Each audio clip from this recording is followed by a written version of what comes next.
ሩሲያ ስለ ኢትዮጵያ ባህር በር አማራጭ ሐሳብ አቅርባለች። ሀገሪቷ በኢትዮጵያው አምባሳደሯ በኩል ያስተላለፈችውን መልእክት እንመለስበታለን። ህወሓት ተፈናቃዮችም ታጣቂዎችንም በአፋጣኝ ወደ ወልቃይት ይመለሱ ሲል በድጋሚ ሞግቷል። ከዚህ ውጪ የአርሲው ሰቆቃ ቀጥሏል። ተጨማሪ ግድያ በዘመቻ መፈጸሙም ታውቋል። ወደ ስፍራው የገባውን ግብረ ኃይል ጉዳይ እንመለከታለን። ጄኔራል ሳሞራ የኑስ ለትግራይ ጄኔራሎች ጥብቅ ማስጠንቀቂያ አስተላልፈዋል። ኢሳያስ አፈወርቂ ቀይ ባህር የሁሉም ሀብት ነው ሲሉ ሞግተዋል። በግብጽ ሚዲያዎች የሰጡትን ቃለ ምልልስ እንዳስሳለን። ሌሎችም ጉዳዮች ተካተዋል። አክብሮታዊ ሰላምታችን በእያላችሁበት ይድረስ። የተወደዳችሁ የሸገር ታይምስ ቤተሰቦች እንዴት ናችሁ? የሰዓቱ የመረጃ ጥንቅራችን በዕለቱ የተሰሙ አዳዲስ ጉዳዮችን በስፋት ይዳስሳል። በመግቢያችን ላይ ያደመጣችኋቸውን አበይት ነጥቦች እንደሚከተለው በዝርዝር እንመለከታለን። አብራችሁን ቆዩ።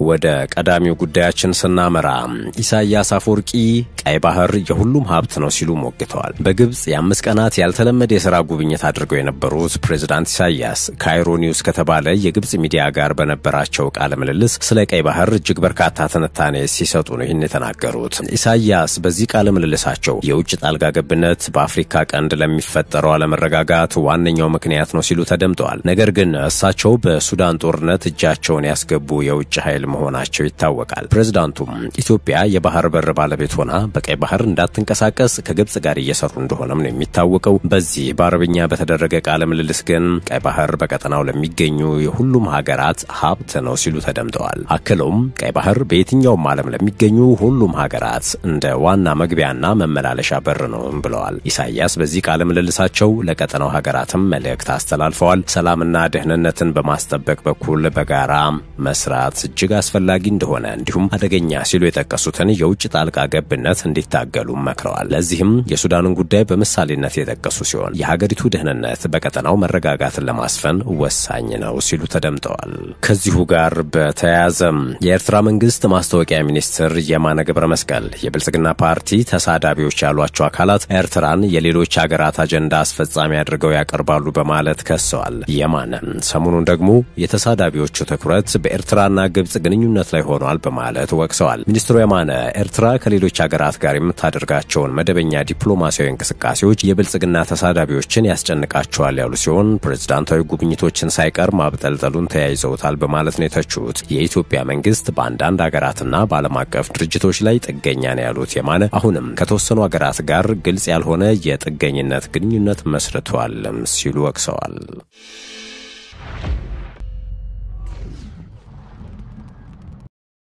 ወደ ሌላኛው ርዕሰ ጉዳያችን ስናልፍ ጄኔራል ሳሞራ የኑስ ዝምታቸውን በይፋ ሰብረዋል። ይህ የተረጋገጠ መረጃ ነው ተብሏል። የሐሳብ ልዩነትን በጦርነት ለመፍታት የሚደረግ ሩጫ መቆም አለበት ነው ያሉት ጄኔራል ሳሞራ የኑስ። በትግራይ ክልል ውስጥ የሐሳብ ልዩነት ሲፈጠር በጦርነት ብቻ ለመፍታት የሚደረግ ሩጫ መቆም አለበት ሲሉ የቀድሞ የመከላከያ ሰራዊት ጠቅላይ ኤታማዦር ሹም ጄኔራል ሳሞራ የኑስ ተናግረዋል። ይህንን ቃለ ምልልስ የሰጡት ደግሞ ለመንግስት መገናኛ ብዙሃን ነው።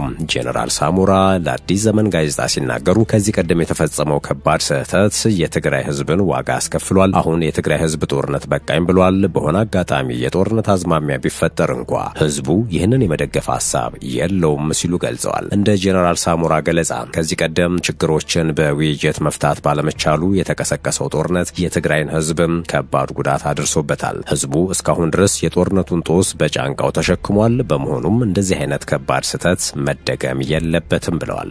ጦርነት ብታሸንፍ ባታሸንፍም ጣፋጭ ሆኖ አያውቅም ያሉት ጄኔራሉ በክልሉ በርካታ ወጣት ህይወቱን አጥቷል። እናቶችም በሐዘን ተጎድተዋል፣ ተቸግረዋል።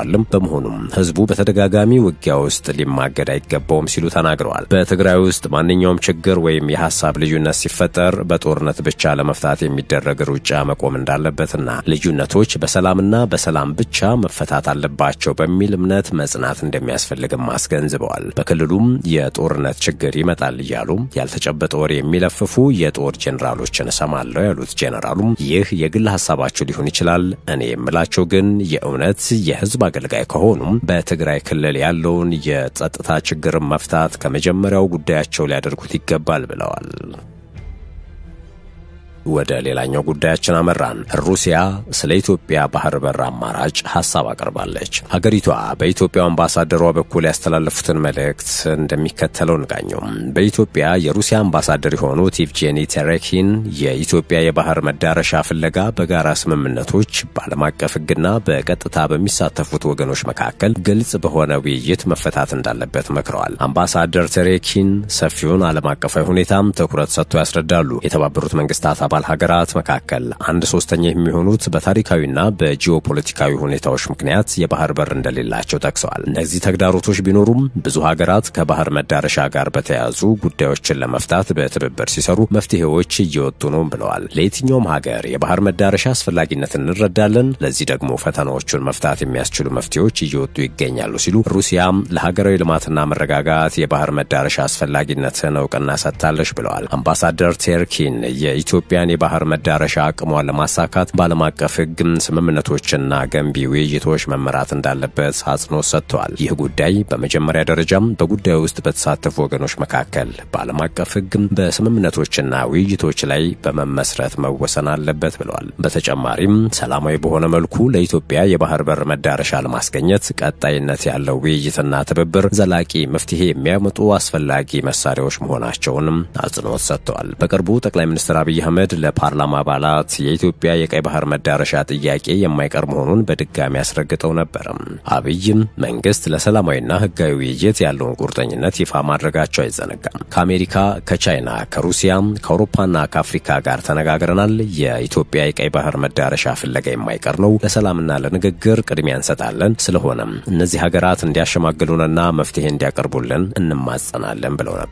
ጠቅላይ ሚኒስትሩ በተጨማሪም የኢትዮጵያ የቀይ ባህር መዳረሻ ታሪካዊ ስህተት የተፈጸመው በህግ ሂደቶች፣ በካቢኔ ተሳትፎም በፓርላማ ሳይጸድቅ ወይም የኢትዮጵያ ህዝብ ውሳኔ ሳይደረግ መሆኑን አስታውሰው ህጋዊ የሆነውን የባህር በር መዳረሻ ወደ ነበረበት መመለስ አስቸኳይ መሆኑን አጽንኦት ሰጥተዋል። ኢትዮጵያ ጉዳዩን በህጋዊ ሰላማዊና ዲፕሎማሲያዊ መንገዶች መከታተል እንደምትቀጥልም ነው ያረጋገጡት። የአርሲው ሰቆቃ ቀጥሏል። ተጨማሪ ግድያ በዘመቻ መፈጸሙ ታውቋል። የኢትዮጵያ ኦርቶዶክስ ተዋሕዶ ቤተክርስቲያን ከትላንት በስቲያም 5 ምዕመኖቼ ተገድለውብኛል ስትል አስታውቃለች። በአርሲ መርቲ ወረዳ የሚኖሩ 5 ኦርቶዶክሳውያን ተገድለው 3 ምዕመኖች ታግተው ተወስደዋል ነው ያለችው ቤተክርስቲያኗ። ግድያውና እገታው የተፈጸመው ጥቅምት 24 ቀን 2018 ዓ.ም ከቀኑ 6 ሰዓት ጋዶ በተሰኘ ቀበሌ ነው ብላለች ቤተክርስቲያኗ። 5 ምዕመናን የእርሻ ስራቸውን አጠናቀው ምሳቸውን እየበሉ ባሉ በት ጊዜ ነው በታጣቂዎች በተከፈተባቸው ተኩስ የተገደሉት ስትልም አክላለች። ስርዓተ ቀብራቸው በአቦምሳ ከተማ በሚገኘው በደብረገነት ትንሣኤ ብርሃን መድኃኔዓለም ቤተክርስቲያን እንደተፈጸመም ገልጻለች። የታገቱት 3 ምዕመናን እስካሁን የደረሱበት እንዲሁም ያሉበት ሁኔታ እንደማይታወቅም አክላለች። ይህን የምዕመናኑን የግድያና የአፈና ተግባር ከሰሞኑ በሀገረ ስብከቱ እንደነበረው ሁሉ ተባብሶ የቀጠለን ያለችው ቤተክርስቲያኗ በተለይም ላለፉት 2 ዓመታት የገጠር ቀበሌውና በውስጡ የሚኖሩ ምዕመናን ከስጋት ነፃ ሆነው ኖሮ አያውቁም ስትል አሳውቃለች።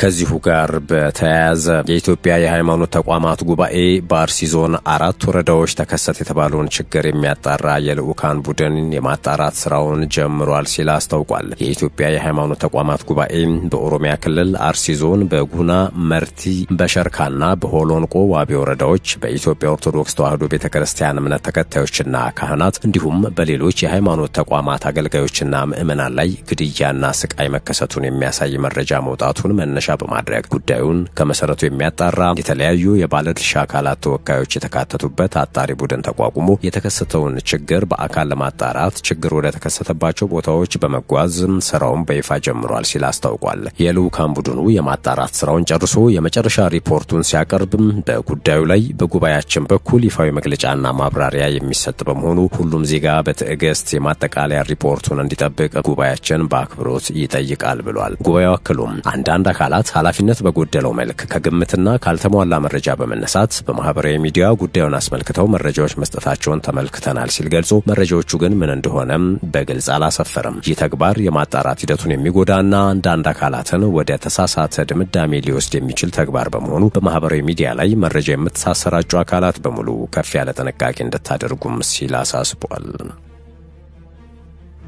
ጥንቅራችን ቀጥሏል። ህወሓት ተፈናቃዮችም ታጣቂዎቻችንም በአፋጣኝ ወደ ወልቃይት ይመለሱ ሲል በድጋሚ ስለመሞገቱ ቀጥሎ እንመለከታለን። የትግራይ ጊዜያዊ አስተዳደር ምክትል ፕሬዝዳንት አቶ አማኑኤል አሰፋ በትግራይ ለተፈናቀሉ ማህበረሰቦች ቁልፍና ዘላቂው መፍትሄው በፕሪቶሪያ የሰላም ስምምነት መሰረት በሰላም ወደ ቀያቸው መመለሳቸው ነው ሲሉ ተናግረዋል። አቶ አማኑኤል ይህንን የተናገሩት በሽረ እንዳስላሴ ከተባበሩት መንግስታት ድርጅት የሰብአዊ እርዳታ ማስተባበሪያ ጽህፈት ቤት የአፍሪካ ዳይሬክተር ከሆኑት ኪዮኮ ኦኖ ጋራም ውይይት ባደረጉበት ወቅት ነው። እንደ ትግራይ ጊዜያዊ አስተዳደር መረጃም አቶ አማኑኤል ለተባበሩት መንግስታት ልዑካን ቡድን ስለ ትግራይ ወቅታዊ ሁኔታ፣ ከተፈናቃይነት ጋር የተያዙ ተግዳሮቶች እንዲሁም የክልሉ መንግስት ለተፈናቃዮች ዘላቂ መፍትሄን በሚመለከት ያለውን አቋም አስረድተዋል። የተፈናቀሉ ቤተሰቦች ደህንነታቸውና ሰብአዊ መብቶቻቸው ተጠብቆ ወደ ቀያቸው መመለስ እንዲችሉ የፕሪቶሪያን ስምምነት ሙሉ በሙሉ ተግባራዊ ማድረግ እንደሚያስፈልግ አጽንኦት ሰጥተዋል።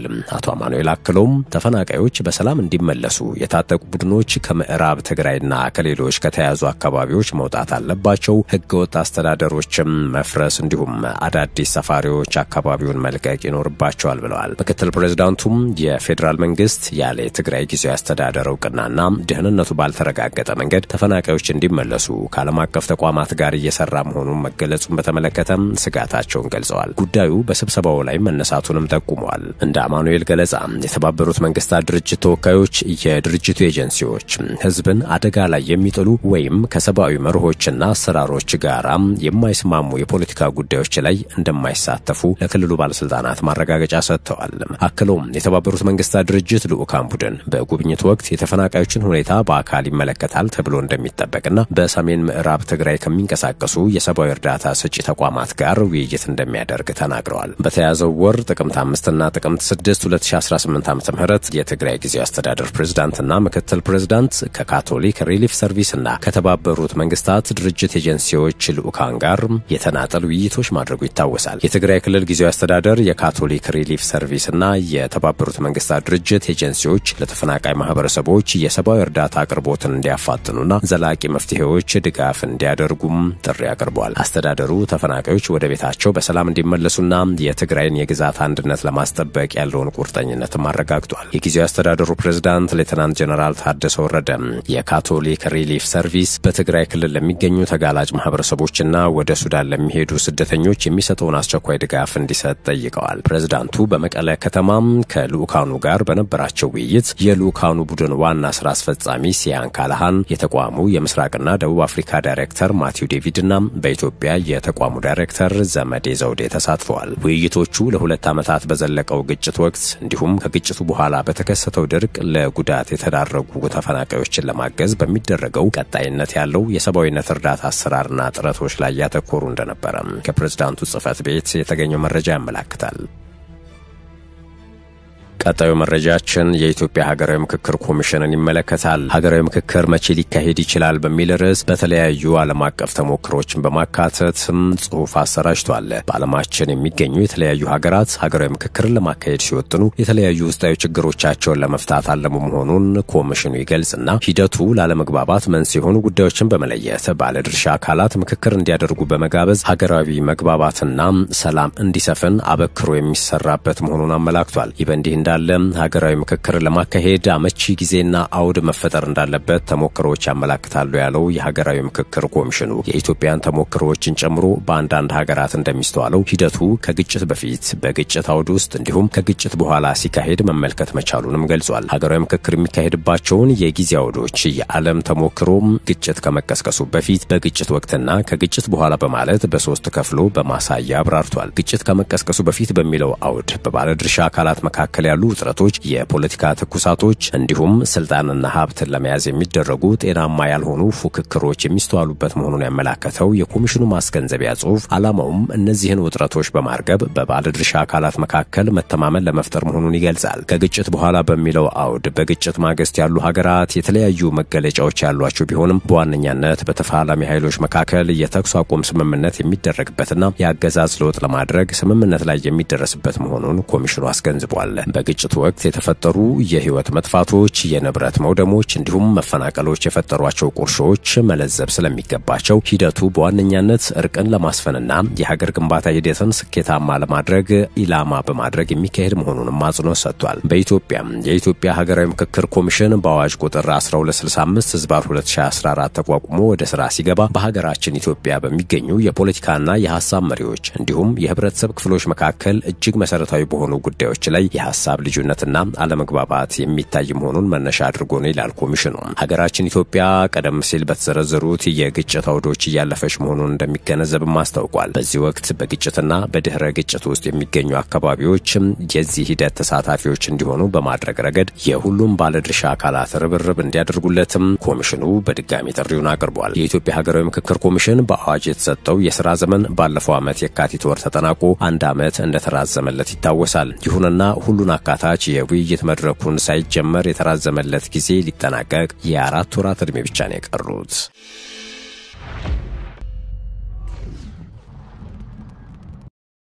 በመጨረሻም ወደምንመለከተው ርዕሰ ጉዳያችን እንለፍ። ከ80,000 በላይ ታጣቂዎች የተሃድሶ ስልጠና ወስደው ማህበረሰቡ እንደተቀላቀሉ ብሔራዊ ተሃድሶ ኮሚሽን አስታውቋል። የብሔራዊ ተሃድሶ ኮሚሽን እስካሁን ድረስ ከ80,000 በላይ ታጣቂዎች የተሃድሶ ስልጠና ወስደው ማህበረሰቡን እንዲቀላቀሉ ተደርገዋል ብሏል። ሆኖም ኮሚሽኑ የሚፈለገውን ያህል የቀድሞ ተዋጊዎች የተሃድሶ ስልጠና መስጠት እንዳልቻለም ገልጿል። ተቋሙ ይህንን ያስታወቀው በሐዋሳ ከተማ እየተካሄደ ባለው የዘንድሮን ዓመት የመጀመሪያ ሩብ ዓመት የዕቅድ አፈጻጸም ውይይት ላይ ነው። የአማራና የትግራይ ክልል ቅርንጫፍ ጽህፈት ቤቶች ተወካዮች ተሳትፈውበታል በተባለው ውይይት በዘንድሮ የመጀመሪያው ሩብ ዓመት ብቻ በሁለቱ ክልሎች ከ20,000 በላይ ታጣቂዎች የተሃድሶ ስልጠና ወስደው ማህበረሰቡን እንደተቀላቀሉ ኮሚሽኑ አስታውቋል። ኮሚሽነሩ አቶ ተመስገን ጥላሁን የሚመሩት ተቋም ከቁጥጥሩ ውጪ በሆኑ ችግሮች ምክንያት የሚፈለገውን ያህል የቀድሞ ተዋጊዎችን የተሃድሶ ስልጠና መስጠት እንዳልቻለም ተገልጿል። ኮሚሽነሩ ስላጋጠመው ችግር በግልጽ ባይጠቅሱም ከባለፈው ዓመት የህዳር ወር ጀምሮ በትግራይ፣ በአፋር፣ በአማራና በኦሮሚያ ክልሎች ለነበሩ ታጣቂዎች የተሃድሶ ስልጠና በመስጠት ወደ ማህበረሰቡ እንዲቀላቀሉ ማድረጉን አስታውሰዋል። በአራቱም ክልሎች ከተጠቀሰው ዓመት ጀምሮ እስካሁን ከ80,000 በላይ የቀድሞ ታጣቂዎች ትጥቅ ፈተው የተሃድሶ ስልጠና ወስደው ማህበረሰቡን ተቀላቅለዋል የተባለው። ውድ የሸገር ታይምስ ቤተሰቦች ለሰዓቱ ያዝነው ጥንቅራችን አበቃም። ስላዳመጣችሁን ከልብ እናመሰግናለን። በያላችሁበት ሰናይ ጊዜ።